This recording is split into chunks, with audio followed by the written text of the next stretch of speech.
বাংলাদেশের ক্ষমতাসীন মহল বিভিন্ন ক্ষেত্রে ব্যর্থতার যেই মহা প্রদর্শনী করে চলেছে, কূটনৈতিক ব্যর্থতা আজকে তাদের দিবালোকের ন্যায় পরিষ্কার।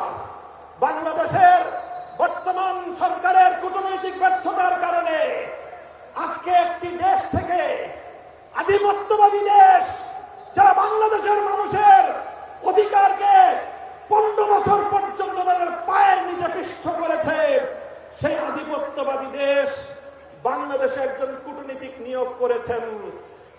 বিশ্ব ইতিহাসের সকল কূটনৈতিক সভ্যতা এবং ভদ্রতার স্বাধীনতাকে রেওয়াজকে উপেক্ষা করে তাদের একজন দলীয় এজেন্ডা বাস্তবায়নকারীকে বাংলাদেশে সেই বিজেপির দলীয় এজেন্ডা বাস্তবায়ন করার জন্য কূটনৈতিক হিসেবে বাংলাদেশে নিয়োগ দিয়েছে। অথচ বাংলাদেশ সরকার এটার কোনো প্রতিবাদ জানায় নাই। আমরা পরিষ্কার ভাষায় বলতে চাই, আমরা ভারত রাষ্ট্র এবং তার জনগণের সঙ্গে বাংলাদেশ সমতার ভিত্তিতে কূটনৈতিক সম্পর্ক স্থাপন করতে চায়। বাংলাদেশকে বিজেপির কোন দলীয় ফোরামে পরিণত করতে দেব না। বাংলাদেশের বর্তমান সরকারের কূটনৈতিক ব্যর্থতার কারণে হরমুজ প্রণালীতে বাংলাদেশের তেলের জাহাজগুলো বারবার আটকে যাচ্ছে। বন্ধু প্রতিম দেশ ইরান বাংলাদেশের সঙ্গে বন্ধুত্বের হাত বাড়িয়ে দেয়, কিন্তু বাংলাদেশ চরমভাবে কূটনৈতিক ব্যর্থতার পরিচয় দিয়ে এখনো পর্যন্ত হরমুজ প্রণালী থেকে একটি জাহাজ অবমুক্ত করতে পারেনি। যদি আপনারা না পারেন, ব্যর্থতার দায় স্বীকার করে আমাদেরকে দায়িত্ব প্রদান করেন। আমরা হরমুজ প্রণালী থেকে বাংলাদেশের তেলবাহী জাহাজ মুক্ত করে বাংলাদেশের জ্বালানি সংকট নিরসনে ভূমিকা পালন করতে প্রস্তুত রয়েছে। আপনারা কি করবেন, কি করছেন? বাংলাদেশ ব্যাংকের গভর্নরের পদ দখল করেছেন। বাংলাদেশের গোটা ব্যাংক সেক্টরকে দুর্বৃত্তদের হাতে তুলে দিয়েছেন।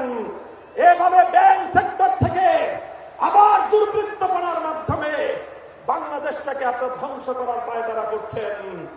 আপনারা দুর্নীতি দমন কমিশন থেকে বিচার বিভাগ পর্যন্ত রাষ্ট্রীয় প্রতিটি প্রতিষ্ঠানকে দলীয়করণ করার পায়তারা করছেন। আমাদের আখেরি পয়গাম, বাংলাদেশ ইনশাআল্লাহ কোনদিন সেই একদলীয় বাকশাল তন্ত্র অথবা বিএনপি তন্ত্রের যুগে ফিরে যাবে না। বাংলাদেশের শহীদ প্রেসিডেন্ট জিয়াউর রহমান যেভাবে বহুদলীয় ব্যবস্থা বাস্তবায়ন করেছে, সেই ব্যবস্থার রাজনীতি যদি করতে পারে বিএনপি টিকে থাকবে, অন্যথায় বিএনপি তার অস্তিত্বের সংকটে পড়বে।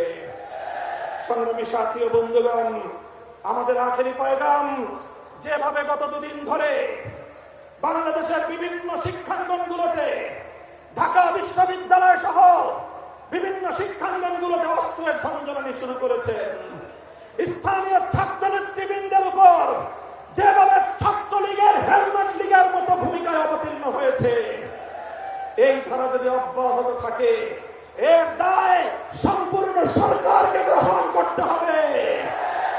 মব সংস্কৃতি বন্ধ করুন, দ্রব্যমূল্য লাগাম দ্রব্যমূল্যের লাগাম টানুন।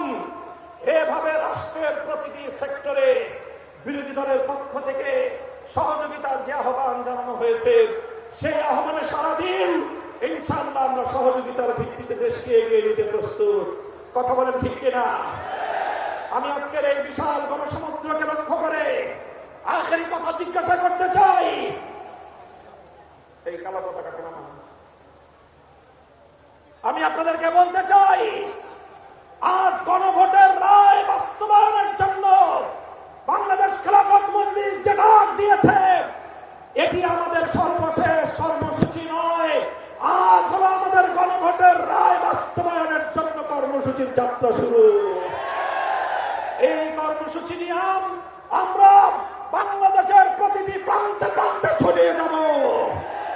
তাই আমি কর্মসূচি ঘোষণা করছি, আগামী 3 মাস, মে, জুন, রক্তাক্ত জুলাই, বাংলাদেশের প্রতিটি জেলায় জেলায় গণভোটের রায় বাস্তবায়ন এবং দেশের অন্যান্য চলমান সংকট নিরসনের বাংলাদেশ খেলাফত মজলিস জেলায় জেলায় নাগরিক সমাবেশ করবার ঘোষণা দিচ্ছে। প্রতিটি জেলায় নাগরিক সমাবেশ বাস্তবায়নের পর 2026 সালের 36শে জুলাই 5ই আগস্ট ঐতিহাসিক ঢাকায় বাংলাদেশ খেলাফত মজলিসের ডাকে গণমিছিল অনুষ্ঠিত হবে ইনশাআল্লাহ। কর্মসূচিগুলো আপনারা বাস্তবায়ন করবেন তো ইনশাআল্লাহ। আমরা আমাদের আবার আখেরি পয়গাম দিয়ে যেতে চাই, এই গণভোটের রায়ের সঙ্গে যদি বিশ্বাসঘাতকতা করা হয়, জনগণের অধিকারকে যদি রাষ্ট্রীয় ক্ষমতার জাতাকলে পিষ্ট করার চেষ্টা করা হয়, আবার জুলাই হবে, আবার যুদ্ধ হবে, আবার লড়াই হবে, আবার সংগ্রাম হবে ইনশাআল্লাহ।